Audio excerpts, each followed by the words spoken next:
nabili akong ultralight mini table dito. Ang tawag dito ay Verne trekking pad mini table, mini camping table.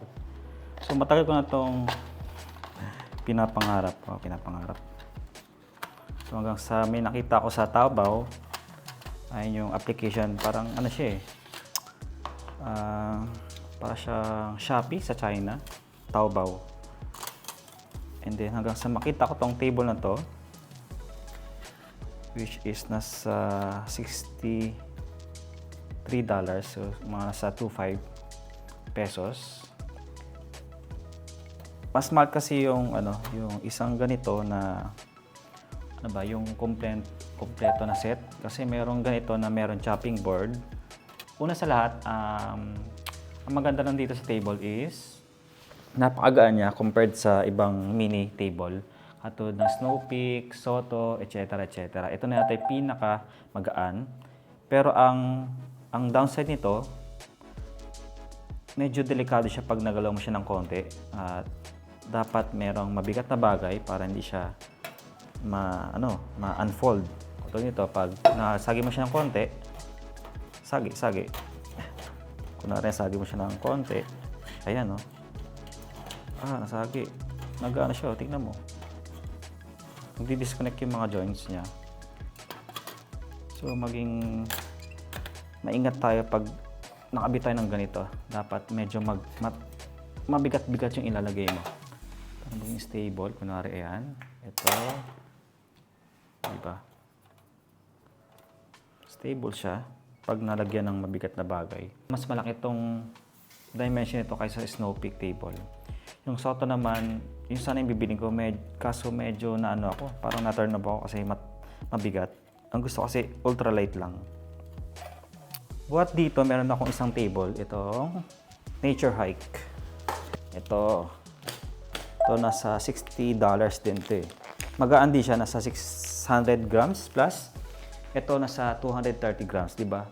Medyo na-shave yung weigh natin sa ating bagahe. Kaya yun. Ito, gagamitin ko na lang to for group camping. Nagamit ito last time. Since nagbago ako ng chair, itong Helinox ground chair, mas komportable siya gamitin at mas functional. Nung ginagamit ko yung isa, yung Helinox ground chair Zero, medyo mataas siya. At ang trip ko ngayon kasi sa pagka-camping is medyo nasa ground ako kapag gumagawa ko ng mga chores. At pag nagluluto ako, pag nasa ground surface ako or nasa sahig ako, mas madali ako naagalaw at mas naabot ko yung mga bagay na kailangan kong gamitin sa pagluluto at pag-setup ng mga kung ano-anong bagay. So mas pinili ko yung ground chair at mas convenient sa akin. Papakita ko sa inyo. Madali siyang i-fold, ganyan lang. Tadan! Tadan! Diba? We're on the table. So, ito yung casing niya. Medyo mabigat. Hindi ko to balak dalhin sa camping mismo. Kasi mabigat siya. So, ang goal ko ay magbawas ako ng mas madaming weight sa aking susunod na camping. So, ako naman yung campers na hindi masyadong nagdadala ng magamit, yung mga kailangan na gamit lang talaga at sobrang gaan. Ang gusto ko kasi sa pagka-camping, yung personally, yung trip ko kasi talaga is ultralight camping. Medyo binalance ko kasi may iba akong gamit na medyo mabigat-bigat. So, in-expect ko kasi ang magiging camping style ko is ultralight, pero hindi siya nag-work. So, binalance ko siya ng medyo ultralight, medyo lang naman. Katulad ito, medyo mabigat to, nasa 200 plus grams to. And ayun, mas komportable ako kasi na hindi masyadong magarbo yung setup ko. Yung madaming mga gamit na kung ano-ano. So, yun lang naman ako. At mas nag-enjoy ako kasi sa hindi medyo komportable na pagka-camping. So, kahit papaano, gusto ko ma-feel yung essence ng camping at medyo discomfort, tama ba yung term na yun? Yun, medyo yun ang gusto kong camping style at medyo resourceful tayo pagdating sa actual na camping. Doon ako nag-enjoy talaga.